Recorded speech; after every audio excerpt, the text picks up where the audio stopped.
Hey, what's going on, everybody? You're listening to the SANE Show, the show about nothing and everything. I'm your host, Cliff, and today I have with us a special guest. I have Effua Sosoo. She's a doctoral candidate in clinical psychology at the University of North Carolina at Chapel Hill and has completed clinical work with people found not guilty by reason of insanity, a PTSD clinic, and in federal prison with group and individual therapy. She focuses heavily on racism, racial injustice, and their intersection with mental health. Her study, Psychophysiological and Affective Reactivity to Media Images, implies that images of Black people in positions of pain, diminished authority, or suffering in other ways causes measurable negative shifts at a physiological level, resulting in sadness and anxiety. Welcome to the show, Effua. Glad to have you on. How are you doing this afternoon? I'm great. Thank you so much for having me. I'm excited to have this important conversation. Yes, it is indeed an important conversation. Really quick, before I introduce the topics, I want to just take a moment to shout out all the listeners across the world in all 60 plus countries. Thank you guys for continuing to listen and support the SANE Show, continuing to like, share, and subscribe. Keep showing that support, showing that love. I really appreciate you guys. I love you guys. And if you are listening and you don't already follow us, be sure to check us out on Instagram and Twitter at the sane_show. Again, sane_show, SANE_show. And then on Facebook, The Sane Show. Again, you can find us on Facebook, The Sane Show. So today we're going to be talking about the impact of televised lynchings. And then we're also going to have a conversation about mitigating traumatic impacts. Following that, we're going to have an interview with you, Effua, so the listeners can learn more about you, your research, and all the things that go into that. So let's go ahead and hop right into it with the first topic, the impact of televised lynchings. So, like you said, this is an important conversation that needs to be had. And a few weeks ago, at the height of the current civil rights movement, aka the Black Lives Matter movement, and the murder of George Floyd, I abruptly pulled the episode that was supposed to be released that week and brought together a group of people to have a discussion about it. For me, it was kind of like, okay, we need to talk about this. This is something that needs to be discussed. Emotions are high. As a podcaster and a growing influencer, like I need to take a stance on this and I need to let people know where I stand and also help to encourage people to have a conversation, do the right thing, educate not only yourselves, but others. So I'm glad that we decided to have you on the show and that you're doing the research that you're doing because I look at this as the next step. hmm We talked about that situation, but we also need to continue the conversation and take it to another level. And so when we talk about the impact of televised lynchings, obviously, and in your research you do touch on this, the psychological effect that it has on Black people specifically. And so if you could just kind of give the listeners a bit of an idea as to this impact that televised lynchings have on the Black community.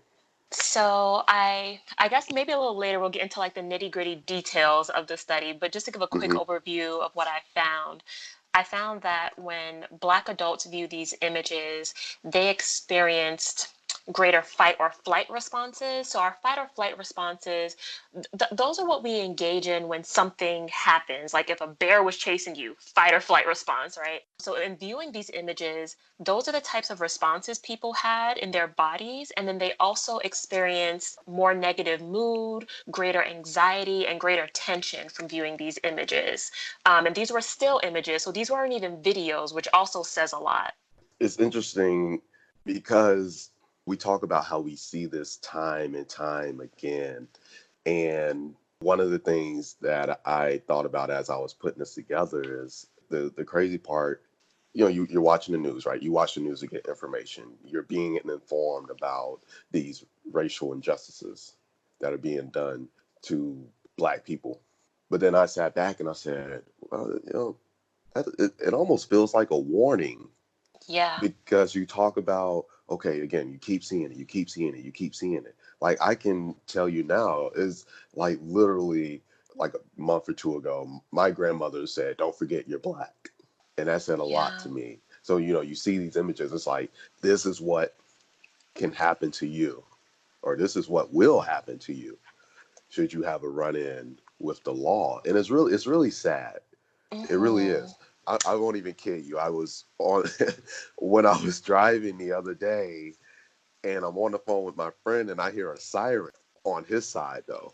But I Mm-hmm. freaked out because I'm driving on the highway, and I'm thinking, siren, oh crap, I'm about to get pulled over. I don't know what's about to happen.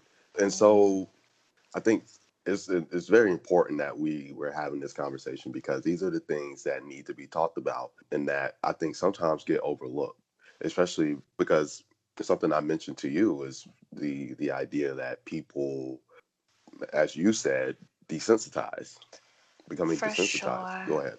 Yeah, for sure. I think the point you're making about the messages these events send us is so on point, right? Because it's not just, I see someone die and, oh, that's unfortunate, but the event sends clear messages about my potential fate as a Black person in this world.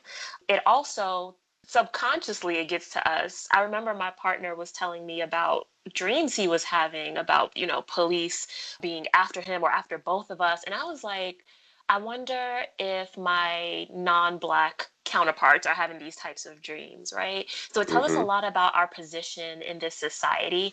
And when you think about the various murders that have occurred, they've told us if you are walking trying to get some Skittles, you're going to die. If you're running, you're going to die. If you're in your house sleeping, you're going to die. And what does that do to us as a people, as a community, to know that there is no activity or we can take part in, or no place we can be that would make us safe? Like, that's a very frightening reality, and I think people almost don't want to sit with that, right? That's like a very jarring reality to have to contend with on a daily basis. It really is, especially when you talk about like non-black people. And one of the things I notice is that obviously there's this misconception about the black community, the black experience, and the idea that black people have obtained all of their rights. And so people look like, well, why are they being Mm, killed? But then one of the things right. that I said, and I still continue to say, is that it's so easy for people who don't like us, whose community doesn't experience what our community experience. It's so easy for them to turn the TV off, and that's it. For sure. Another black guy got killed. Oh, that's sad. All right, that's it for today. you know. Right. And I think also what's tough is I don't know that people fully appreciate that these sort of blatant instances of us being assaulted, murdered, oppressed are indicators of also subtle things that happen on a day-to-day basis, right? So it's not just about, I turn on my TV and I see what's happening to George Floyd. It's also the daily experiences, right? Like being discriminated against in a grocery store. I was just telling my partner the other day, I was in Walmart, asked someone for help, and he was like, that's not my department. Not let me hand you off to somebody. Oh, I think this person could help you. It was just like, nope, that's not my department. And I asked, I was like, well, can you direct me to someone who could help me? He was like, well, I mean, if you walk around over there, you'll probably run into someone.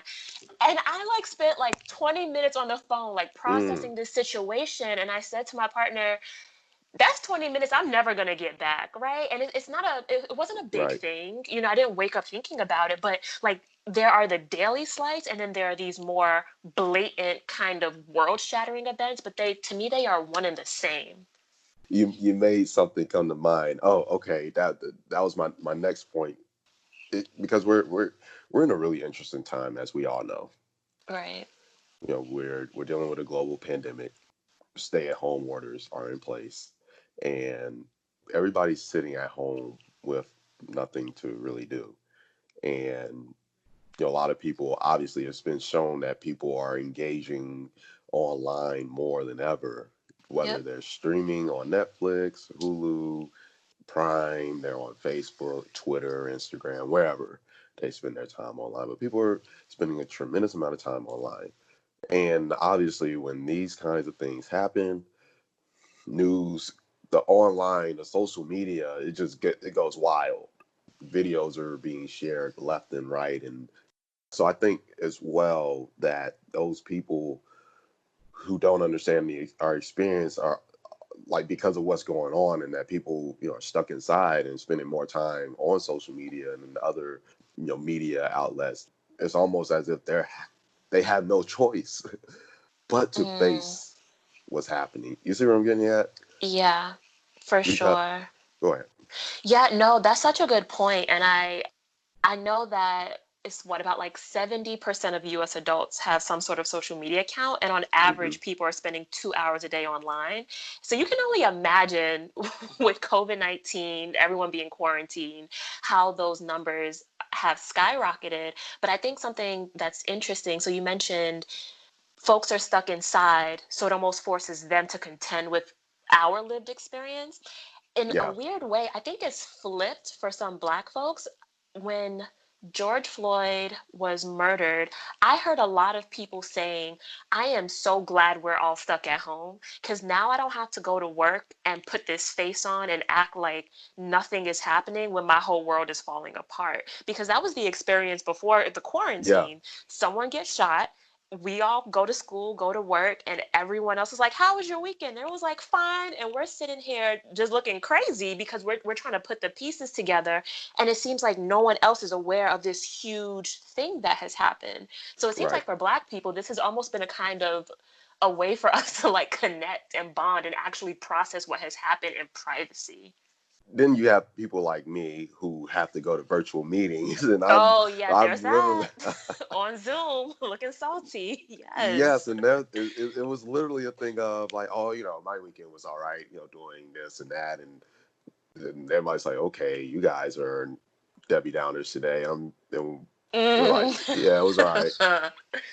But Right. that's literally it's so crazy that it sounds like a joke when you talk about that experience, but Yeah.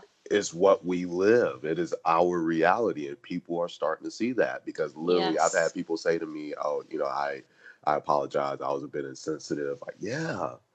And then to say I saw what happened over the weekend, but then I just cut the TV off, and that was so. Oh, how do you even respond to those things? I think that's a whole different conversation, but how Yeah. how the onus is on us to even figure out how to navigate these stressful social interactions in addition to the stress of what's happening to people that look like us. It's Hmm. tough.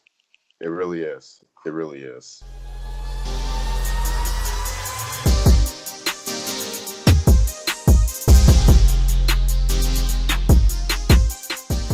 All right, we're back. Now we're going to talk about mitigating the traumatic impact. And this is why I was really excited to have this conversation with you because, too often do we get so caught up in talking about what's the problem. Like we know the problem. We spend a lot of time, and we should spend a lot of time dissecting the problem, the who, the what, the when, the where, the why, so that we can get to the how. Right. And the how in our conversation, I guess, is the mitigating the traumatic impacts. And I will say, it makes me happy to see people, or there being a growing conversation amongst people, mainly in our community, talking about, hey, we have to not circulate these videos as much. And something you talk about in your research as well. Again, I don't want to I don't want to dive so deep into it, but we do have to think about ways in which we can start working towards a solution.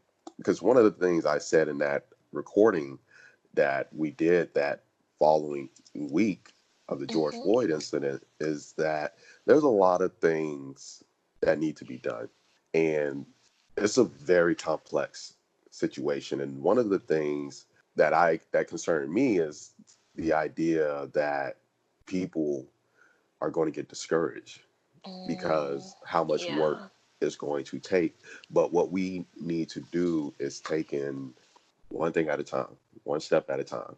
we do this and then we do that, because it's a process. You have to, we have to work towards that bigger picture that we're looking to get to. It's not going to happen overnight. And No, so when we start talking about, hey, we don't need to circulate this video as much, that's a small step, but it can have a huge impact, because again, like we talked about in the previous segment, we keep seeing this and we keep seeing this and we keep seeing this, and the effect that it has on people, it can take a toll on people. for sure. You tell me your thoughts. I agree. I think this is a multifaceted issue and it didn't happen overnight, right? Hmm. We are talking about years, decades of centuries of the subjugation of Black people in this country. So we're not going to just march and protest and advocate our way through it in a week. So because it's a multifaceted issue, it requires a multi-pronged solution. Hmm. I think there are several approaches. So first, we need to start with doing something, right? I think in general, people feel better when they are actively engaged in affecting change. For me, I think that looks like infiltration. So, in addition to having conversations, if you have a way to get into some of the systems that are problematic, do so. We're having a lot of conversations right now about decarceration, defunding the police, abolishing the police, and those are good conversations. We should be having all those conversations. But in the meantime, in between time, people are confined now. People are being policed and abused now. And so we need to find ways to work with and within these systems until we see the change that we're hoping for, if that makes sense. So I think that first move should be infiltration, figuring out what role you can play in changing systems for the better. And I fully appreciate the conversations about you can't fix something that's broken, we need to tear it down. But after being within a federal prison, it just gave me this appreciation for how complex systems are. That it's not just, a simple, you speak to this one person and you can see change. There are levels to this, right? So I think Yeah. that first step is definitely infiltration. So doing something, and then second, taking care of yourself. I love using mindfulness and other strategies to help reduce the stress. And if it's okay, I'd like to even just shout out a couple of strategies for listeners that I think might be helpful. Please, please, by all means. Yeah, for sure. So right now is an interesting time because like mental health and therapists are buzzwords, but especially within the Black community, there's still a lot of stigma associated with seeking treatment. And sometimes the reality is you may not necessarily need to see a therapist and you don't need to be seeing a therapist to start tackling mental health. So deep breathing sounds pretty basic, but the reason why it works is because when you inhale, your heart rate increases, but when you exhale, it decreases. So, a deep breathing technique is to inhale for about 2 to 4 seconds and then exhale for longer than you inhale. That's the only key. Exhale for longer than you inhale, and it'll literally bring your heart rate down. So it's not just a mental thing in terms of making you feel better, it works physiologically. So it works with your body. And then another one is submerging your face in a cold bowl of water. I have done this multiple times in graduate school. When I say this works, and the reason why it works is again, it brings your heart rate down. So you just hold your face in the water until you can't stand it, you come up for air, and then you do it again. And these are really nice ways to reduce your level of stress and de stress, whether it's after seeing some of these images or just in everyday life, right? Because stressors, we can't really compartmentalize them, they all build up. And there's also an app called Headspace, and this is an app that can help you learn about more mindfulness strategies. And mindfulness, I didn't even define it for you guys. So mindfulness is really just this being in the present on purpose, not thinking about yesterday, not thinking about tomorrow, just focusing on being in this moment.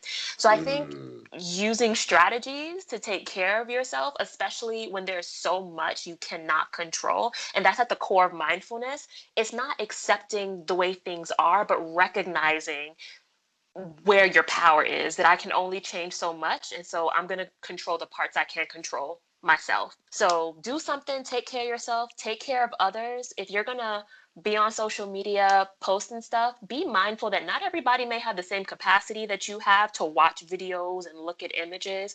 And also, we are all sponges and we don't recognize it. And going back to what I was saying about my partner having, dreams about police, there are ways that things pop up in your subconscious that you would not even believe. And so just really being mindful of what you're consuming and then also what you're putting out there for others to consume. So maybe that looks like putting a warning, hey, posting this video because I'm trying to raise awareness. However, it is very graphic and very disturbing.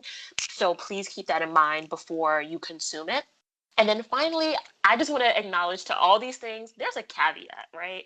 So if Right. we conceptualize racism as being like the water in which fish swim, we only have two options. You either change the fish or you change the water. There's no three ways to this. So I've told you about how you can change the fish, right? Engaging in the mindfulness, the infiltration, doing something that can change the water.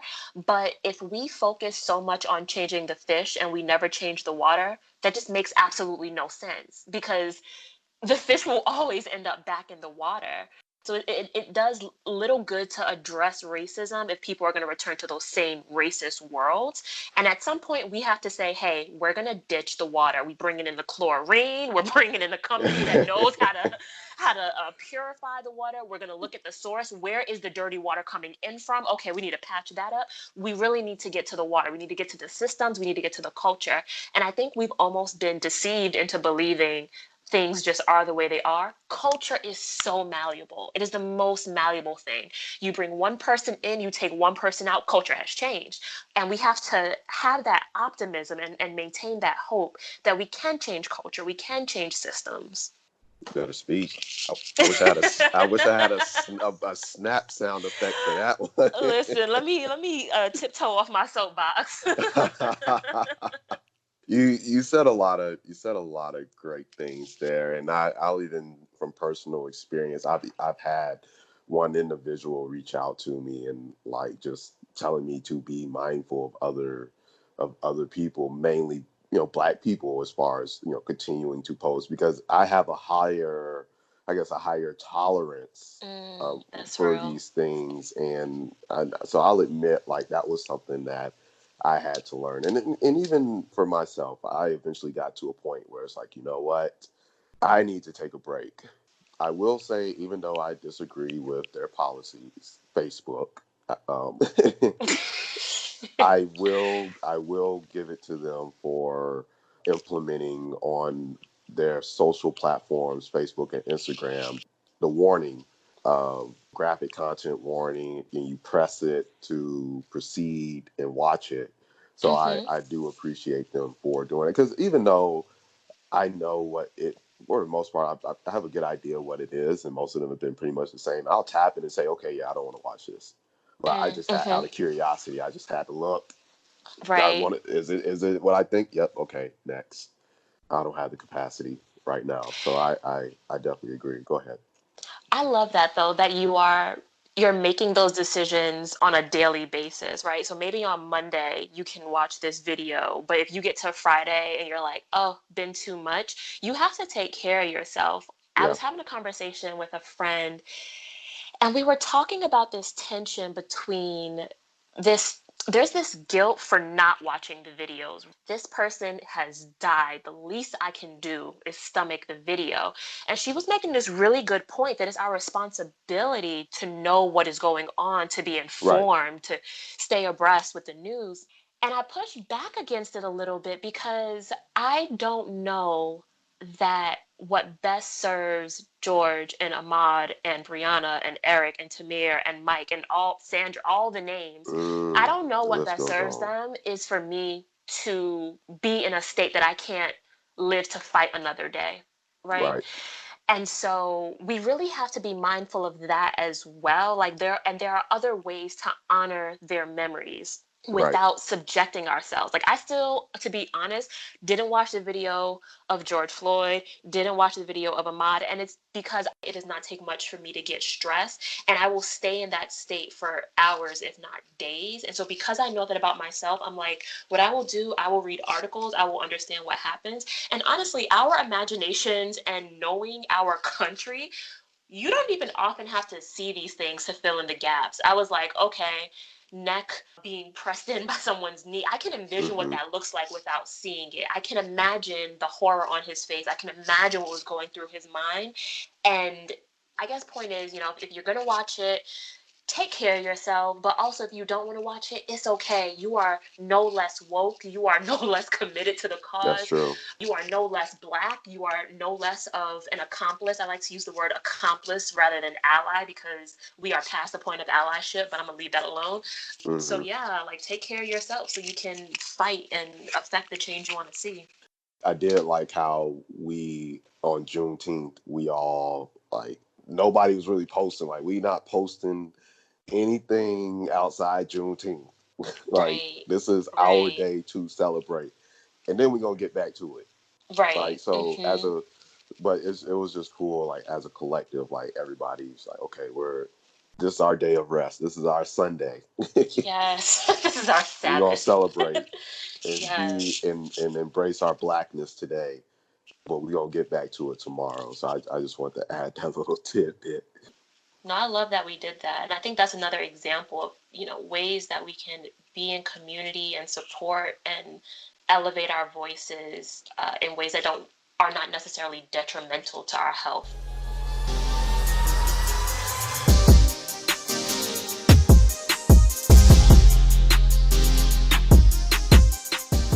All right, we're back now for the interview. I'm gonna ask you a few questions, Aqua, so that we can take a deep dive into your study, your research, and learn more about that and a lot more insight to that as well. So I'm going to fire off with my first question. We're an entertainment podcast. So many of our listeners need a quick crash course. So quickly, what's the difference between psychology and psychiatry? That's a good question. So I think it might be helpful to start with the similarities between the two professions. So psychologists and Hmm. psychiatrists. So we all treat mental illness and we also use the same book.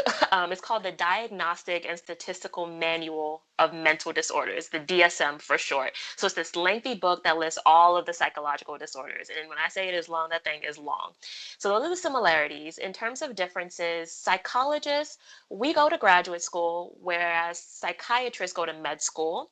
And then psychologists typically don't prescribe medication, whereas psychiatrists do. Now, caveat there is increasingly, states are allowing psychologists to have prescriber privileges. So, Iowa, Idaho, Illinois, New Mexico, Louisiana are the 5 states, to my knowledge, that allow psychologists to prescribe medication. But of course, you need to have the appropriate training in order to be able to do that. And then psychologists, we engage in talk therapy, some of the popular ones, cognitive behavioral therapy, for example. And psychiatrists also engage in talk therapy. They also engage in cognitive behavioral therapy. I will say, I think psychologists have a bigger toolbox when it comes to the types of therapies. And when you think about the course of training for psychologists versus psychiatrists, like I said, psychiatrists are in med school, so they're learning a lot about the brain and the body and how medications come in. Whereas psychologists, we're focused on research and clinical work, so we have more time to really dive into a wider array of therapy types. So in summary, psychiatrists, they use a mix of medication and therapy to treat psychological disorders, whereas psychologists, we only use therapy. And also, you don't have to have a clinical diagnosis to come to a psychologist. Like if you're having a stressor, you lost a family member, you broke up with a partner, you'll probably end up seeing a psychologist or another mental health clinician, whereas you're less likely to end up in a psychiatrist's office for these more run of the mill stressors. Thank you for sharing that with us. So, quickly, for the purpose of our discussion, Could you briefly explain the difference between affect and effect? And then, Yes. if you could, in layman's term, give a quick overview of your study as if you were explaining it to an elementary school student. The difference between affect with an A and effect with an E, because this plays into my study. Affect with the A is a feeling state that people experience. So in psychology, we tend to categorize affect into positive and negative. So positive affect includes moods such as, being excited or enthusiastic, whereas negative affect refers to moods such as anger, guilt, fearfulness. And then effect, right, is the result of a change. And so instead of using affect and getting you guys confused, I'll just say mood because that's really what we're talking about. Now, there are some emotion researchers who argue there's a difference between affect and mood, but we're not going to get into weeds right now. So, to give y'all a quick overview of my study, let me get my elementary school hat on. Let me backtrack because I think it's important to also talk about just where this study even came from. August 9th, 2014, I'm in Brooklyn. I'm from Brooklyn. Brooklyn, we go hard. Best city on the earth. Shout out to my borough. So, Brooklyn. Brooklyn. Okay. So, I was in Brooklyn on that date, celebrating my 23rd birthday. At the end of the day, went up to my room, knelt by the side of my bed, scrolled through Facebook, looked at my news feed, and I learned that Michael Brown was murdered and they left his body in that street for 4 hours. And so I had this guilt is the best word I can use to explain what I was feeling. Here I was turning 23. He wasn't going to see his 19th birthday. Why was I living? Why did he die? I had so many questions. And this was about a year before I would start graduate school. And it really got me curious about the impact of seeing these images on social media over and over again. Myself and even some of my friends began to stay off of social media because it was just too much. And I'm like, if it's too much, it must be impacting us in some way. Like there's something about viewing these images that's overriding our desire to check in with our friends or see what's going on the interwebs. And so that's how I got interested in the study. And I think there are some questions as researchers that are asked out of curiosity, and then there are other questions that come from your lived experience. People like to say the best research is me search. And I think that's really true. I have a brother who is a corrections officer and has a license to carry a gun. And after Philando Castile, I found myself thinking, what happens if my brother's pulled over? Will he have the same fate? And so that's really just how I got into this study. So my goal for this study was to basically understand three things. One, how do these images impact our bodies? Two, how do these images impact our mood? And then three, how do an assortment of factors influence the intensity of our body and mood responses? And so I recruited 101 Black adults. They came to a research lab at UNC. And I beforehand did a pre-study where I basically came up with the images I would use and tested them on a separate group of people online to make sure they were legitimate and operating the way I thought they should. And so Black folks came into the lab. They were attached to electrodes. So if you've ever done an EKG, anything related to measuring your heart, these are stickers attached to wires that are placed all over your body. And these electrodes were going to measure what their hearts were doing. And so they had these on, they start viewing images. I have them view different sets of pictures. There were 3 sets in total. So one set, police images, Black people being assaulted or shot by police officers. There was another set of Black people experiencing stressful situations like wading through the waters of Hurricane Katrina or in poverty or in homelessness. And then another set of Black people just engaged in everyday activity.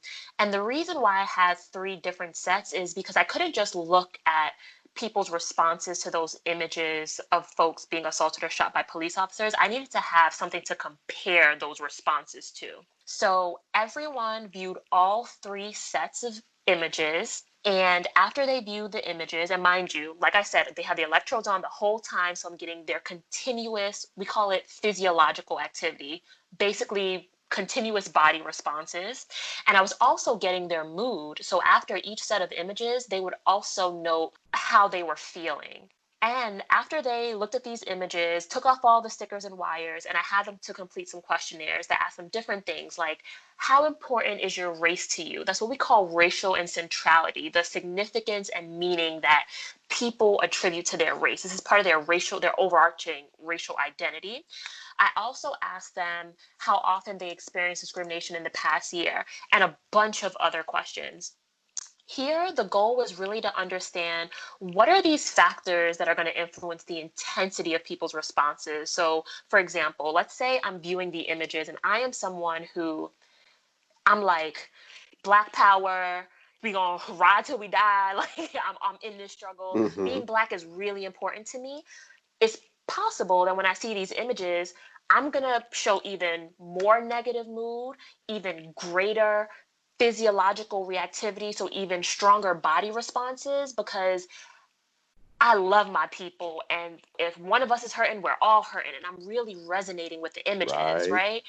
Versus somebody else, let's say I'm Black, but I'm like, yeah, I'm Black, but I'm not, I don't know how I feel about the Black Lives Matter movement. Or maybe I'm into it, but I'm not Mm. like as intense as this other person.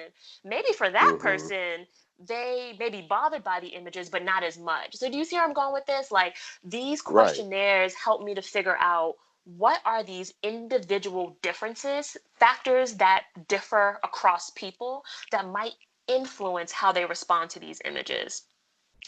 So I'm going to pause because I just said so much. So that's an overview of the study. I kind of already gave you guys the results ahead of time, which were I saw greater sympathetic activation, so that fight or flight, greater body responses to these violence images as compared to the neutral condition, which makes sense. Like, you should be Mm-hmm. more aroused to seeing Black people shot than Black people just chilling on the corner. But what was interesting that I didn't mention before is the way people responded to that violence condition was not significantly different. So there was no statistical difference compared to how they responded to the distress condition. So remember, that was a condition where people were viewing images of Black people suffering, but in relation to poverty, homelessness, Hurricane Katrina. And I think that's important because it also tells us, I don't think you could interpret that as, oh my goodness, so maybe viewing these images aren't that big of a deal. But how I interpret it as, or excuse me, how I interpret it is that distress condition, you may not be seeing Black people getting shot by police officers, but that's institutional racism, right? That's systemic racism. Yeah. Seeing people At its suffering because of finest. poverty, Yeah. right, and these disparities, that's just as problematic as viewing these images of police officers assaulting or shooting Black people. That's very true. So your study is a complex analysis, one of a kind for many reasons. Do you consider it an answer or the beginning of an entirely different set of questions? If you could continue to dive further, what specifically do you want to pursue? I do think it's the beginning in terms of this research area. So, this disgusting phenomenon of Black people getting shot and, excuse me, murdered by police officers, Mm-hmm. it's different than a lot of the research we've been doing on racial discrimination. A lot of the research focuses on what we call interpersonal discrimination. So you call me the N word, or you follow me around in a store. That type of stuff is considered interpersonal discrimination. But this type of thing is different, and it's called vicarious discrimination. Vicarious discrimination is defined as indirectly experiencing discrimination by observing it happen to someone else. So I don't get called the N word, but I see a Black man shot and kicked or a knee put on his neck, right? That's very different. And there's some research to suggest that vicarious discrimination is actually more common now. So I do think more research needs to focus on this particular area of racial discrimination. And so part of me wants to see this work get replicated. There are a couple, literally two other studies that did something similar, but they looked at differences in how Black and white people respond to these images. I do think that can be an informative type of approach, but I also think it's important to question what are we what are we really saying when we create these studies where we compare differences between races? Like what conclusions do we draw? And I think there's something to be said for doing research that just focuses on Black people and that says it is important to look at how Black people respond just because. We don't have to compare us to anybody else. Our lived experience Right. can stand alone on its own, right? So, in Yes. thinking about the research getting more nuanced, what's the difference between? I had one participant who said, yeah, it was stressful to look at these images, but it would have been even worse if there was sound. And I was like, huh. So if people viewed videos, would they have had an even stronger body response, an even stronger mood response? So I do think it's important to start to get nuance as we examine this particular area of racial discrimination, being vicarious discrimination. But then I also think, and this is my love-hate relationship with research, right? So we can do Mm-hmm. research from here till tomorrow, and that's cute, but we really need to start thinking about interventions. And we do need to engage in research to have the knowledge base to create effective interventions. But I think we need to start pumping the brakes just a little bit on research. Like, okay, experiencing racism is bad. We know. Viewing it is bad. We know. I'm not sure that we need like 500 more studies to confirm that. And so typically there are researchers who focus on mechanisms, kind of like what I was explaining before. So if being Black is more important to you, how does this change how you respond to the images? And that's all well and good, but I think we need more people who are focused on the interventions, and the two aren't the same. So yeah, that's what I'm thinking in terms of the future of the work. Okay. So, across your career, you have worked in portions of the mental health sector that are commonly associated with systems that can neglect or worse abuse the most vulnerable members of society. How do you see a way toward positive growth forward for everyone, though, through increased awareness of mental health?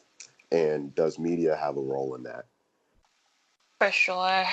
Good question. So I'm going to harken back to what I was discussing before. This idea of infiltration is very important to me. And I think one way towards the positive growth is to continue to critique systems, but to also critique with our feet.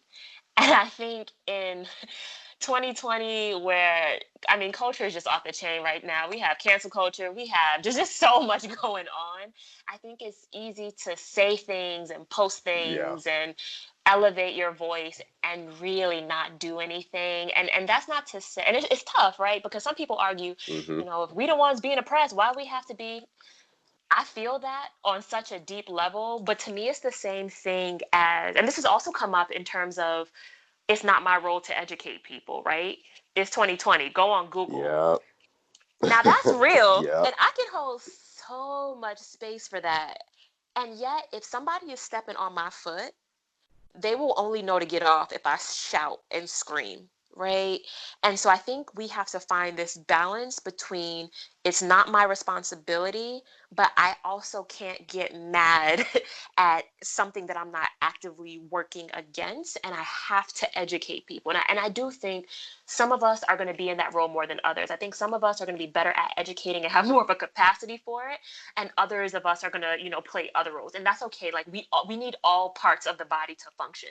So going back to the infiltration bit, I really think it's important for there to be more Black people, police forces, in prisons. And like I said, while we're having conversations about what these systems look like tomorrow, we need to live in today at the same time. Like there are currently people incarcerated. There are currently people in police custody, and we need to hold space for those people and not be so focused on the promised land that we forget what's happening like right now. So I think that's the first thing, like that infiltration bit. I really want to drive that home for people. And then in thinking about ways towards positive growth forward and increased awareness of mental health, we need to continue to tear down stigma. It's bizarre to me that there is still stigma. If I was telling someone, I was on another podcast earlier this week, and we were talking about if I were getting attacked by a dog, like if a pit bull, I'm sorry to pick on pit bulls, they're cute, but if a pit bull attacked me and I started, like blood was gushing out of my leg, nobody would get on their knees and start praying. Not nobody. But for some reason, when people are hemorrhaging psychologically, we're like, oh, let's pray. Did you try to work that out? Did you try to do this? And we don't recognize that there are mental health doctors. So I think this conversation that we're having about mental health needs to keep happening, and it needs to happen earlier. I've always been so frustrated that in our education systems, we learn so many useless things and we don't learn any of the things that we should learn, like doing your taxes or information about home ownership or mental health. Like these conversations need to hit early so that it becomes, and that's what I was talking about before about changing culture. You can only change culture when you intentionally make changes to the existing culture and you identify what is problematic about the culture. So those are some things I think we need to do, that infiltration, and then also having these conversations about mental health, and also recognizing that the media does play a role in all of this. When I told you guys about other studies that were done that were somewhat similar to Hmm. my dissertation study, I mentioned I was thinking about looking at the difference between how Black folks and white folks respond. Before I decided that that was not a good expenditure of my time, I was like, okay, that's what I'm going to do.